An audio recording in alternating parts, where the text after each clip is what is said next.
நேயர்களே, இன்றைய நிகழ்ச்சியில் பல் சீரமைப்பு நிபுணர் டாக்டர் எஸ் வெங்கடேஸ்வரன் அவர்களை சந்திக்கவிருக்கிறோம்.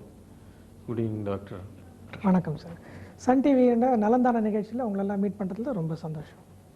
பல் சீரமைப்பு அப்படிங்கிற பிரிவில் எந்த வகையான பல் சிகிச்சை முறைகள்லாம் இருக்குது?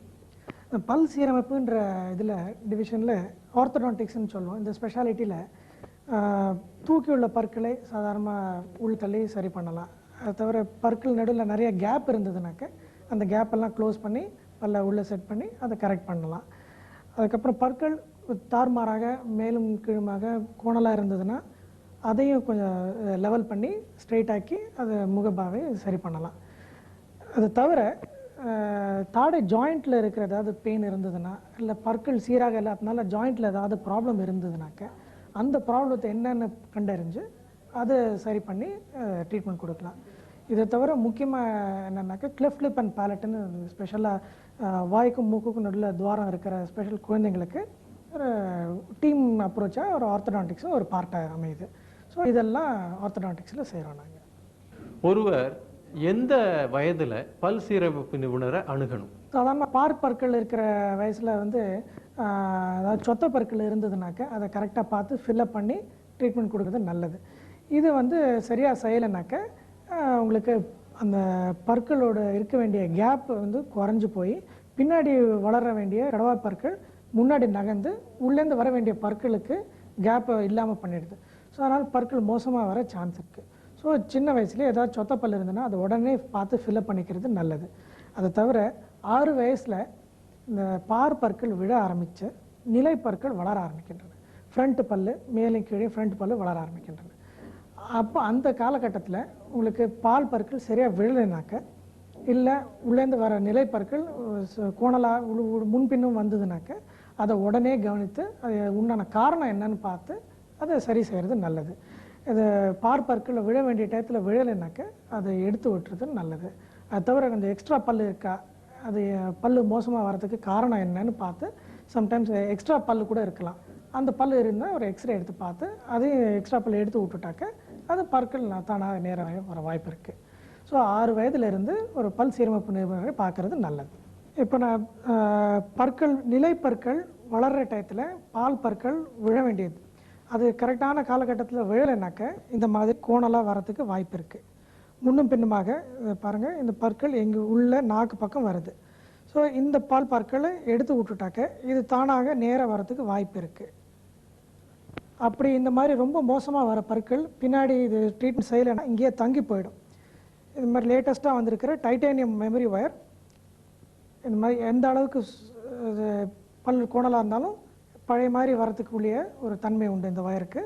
ஸோ இந்த ஒயரை பின்னால் ஃபிக்ஸ் பண்ணிட்டாக்க இது தானாக ஸ்ட்ரெயிட் ஆகிறதுக்குள்ளே சான்ஸ் இருக்குது. இந்த குழந்தைங்க பார்த்தீங்கன்னாக்க இப்போது வாய் பார்த்தீங்கன்னாக்க பற்கள் மேற்பற்கள் தூக்கி இருக்குது, பற்களுக்கு இடையில் இடைவெளி இருக்குது. இது இந்த குழந்தைகளுக்கு சைக்கலாஜிக்கலாக ஒரு டிப்ரெஷன் வரும். மற்ற குழந்தைகளை கம்பேர் பண்ணும்போது முகம் சரியில்லையேன்ட்டு ஒரு டிப்ரெஷன் வரலாம். அது தவிர மேல் பற்களில் இடிபட்டு உடையிறதுக்கு சான்சஸ் ஜாஸ்தி. ஸோ அதனால் இந்த வயதிலேயே ட்ரீட்மெண்ட் ஆரம்பிக்கிறது நல்லது. சாதாரண ஒரு கழட்டி மாற்ற மாதிரி ஒரு கிளிப்பு போட்டு அதை சரி பண்ணாக்க அது கேப்பெல்லாம் கொஞ்சம் கொஞ்சமாக க்ளோஸ் ஆகிட்டு முகம் கொஞ்சம் கொஞ்சமாக பெட்டர் ஆகிட்டு இம்ப்ரூவ்மெண்ட் வரும்.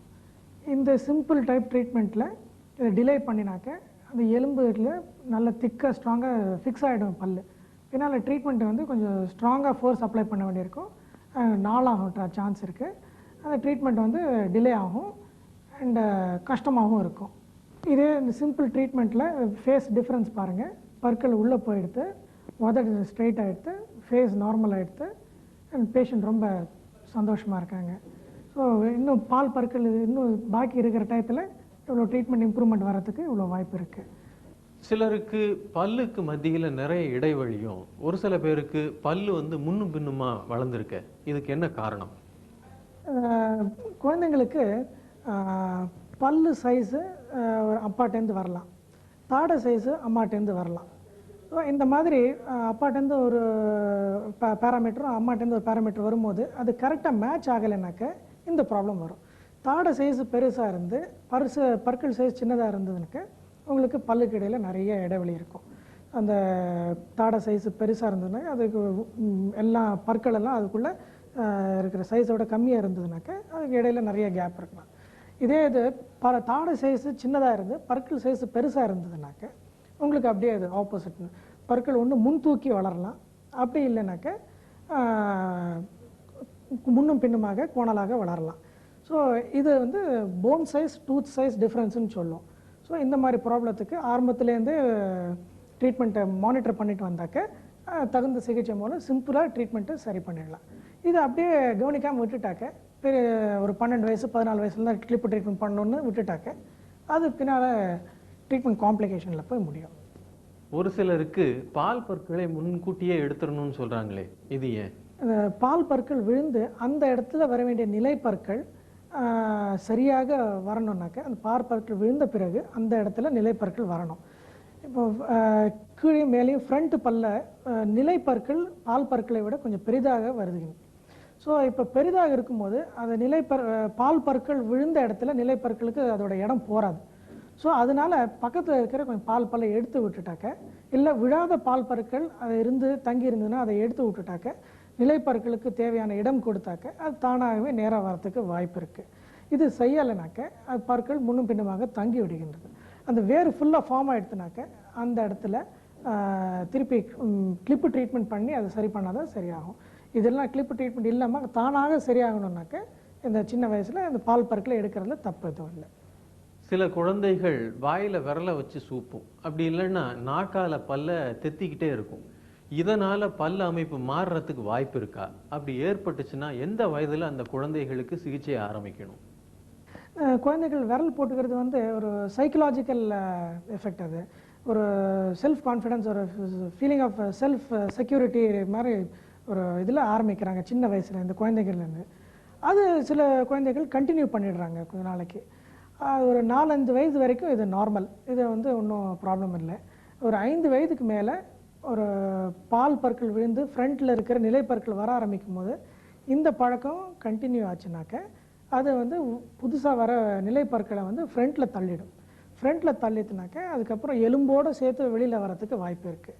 அதை தவிர மேல் தாடை கொஞ்சம் சுருங்கலாக வரும், முகம் கொஞ்சம் நீளமாக வரதுக்கு வாய்ப்பு இருக்குது. அதுக்கப்புறம் அந்த எலும்புலேயே டிஃபெக்ட் வந்ததுனாக்க அதுக்கப்புறம் ட்ரீட்மெண்ட் ரொம்ப காம்ப்ளிகேட் ஆகும். இதுக்கு வந்து ஸ்பெஷலாக அந்த பழங்காலத்தில் அந்த கசப்பாக இருக்கிற பொருட்கள்லாம் கொஞ்சம் விரலில் அப்ளை பண்ணிவிட்டு அதை சரி செய்கிறதுக்கு ட்ரை பண்ணுவாங்க. பட் தூங்குற டயத்தில் குழந்தைகளுக்கு தான் என்ன பண்ணுறோன்னே தெரியாது. ஸோ சப்கான்ஷியஸாக அது தானே விரல் போடுறது கண்டினியூ பண்ணிடுறாங்க. இந்த மாதிரி சுச்சுவேஷனில் 4-5 வயது இருந்தாலும் பரவாயில்ல, ஒரு ஸ்பெஷலாக ஃபிக்ஸடாக ஒரு கிளிப்பு போட்டு அந்த கம்பியை வந்து தாடையில் விரலில் போட்டாக்க குத்துற மாதிரி ஒரு ஸ்பெஷல் எஃபெக்ட் பண்ணி விட்டுட்டாக்க நைட்டில் தூங்கும்போது போட்டால் குத்துற எஃபெக்ட் இருக்கிறதுனால தானாக விட்டுருவாங்க பழக்கத்தில். ஸோ இதை கைட்டி மாற்ற மாதிரி கூட சில பேர் பண்ணுவாங்க. பட் அது குழந்தைகள் கைட்டி போட்டுரும் நைட்டில் தூங்க தெரியாமல். சில பேர் கோஆப்ரேஷன் இருக்காது, அதனால் எஃபெக்ட் இருக்காது, இப்போ சரியாக போட்டுக்கவே மாட்டாங்க. இந்த மாதிரி சுச்சுவேஷனில் இது ஃபிக்ஸ் பண்ணி விட்டுட்டாக்க அது வந்து ஆட்டோமேட்டிக்காக அந்த பழக்கம் தானாக கட் ஆகிடும். ஸோ இந்த 5 வயதுலேருந்தே இந்த மாதிரி சுச்சுவேஷனில் கிளிப்பு ட்ரீட்மெண்ட் இன்டர்வென்ஷன் ரொம்ப முக்கியமானது. சில பற்கள் தாடையிலிருந்து வெளியில் வராமல் அப்படியே தங்கிடுறதுக்கு காரணம் என்ன? ஒரு சில பற்களில் முக்கியமாக அந்த கோரை பற்கள்ட்டு ஷார்ப்பாக இருக்கிற கெனைன் டூத்துன்னு சொல்லுவாங்க. இது வந்து நியர்லி மூக்கும் கீழேந்து பற்கள் நார்மலில் இருக்கிற இடம் வரைக்கும் அவ்வளோ தூரம் டெவலப் ஆக வேண்டியிருக்கு. ஸோ அவ்வளோ தூரம் கீழே இறங்கி வர்ற பற்களுக்கு வந்து இடம் இல்லாதனாலையோ இல்லை டைரக்ஷன் மாறி வளர்கிறதுனாலையோ உங்களுக்கு பல் லாக் ஆகிறது சான்ஸ் இருக்குது.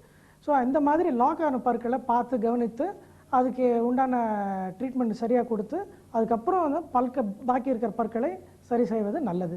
இதை ஓவர்லுக் பண்ணி பாக்கி பற்களை மாத்திரம் கவனித்தாக்க அது ப்ரெஷர் வந்து அப்நார்மலாக டிரான்ஸ்மிட் ஆகி பாக்கி இருக்கிற பற்களை வீக் ஆகிறதுக்கு சான்ஸ் இருக்குது. உங்களுக்கு பல்லெல்லாம்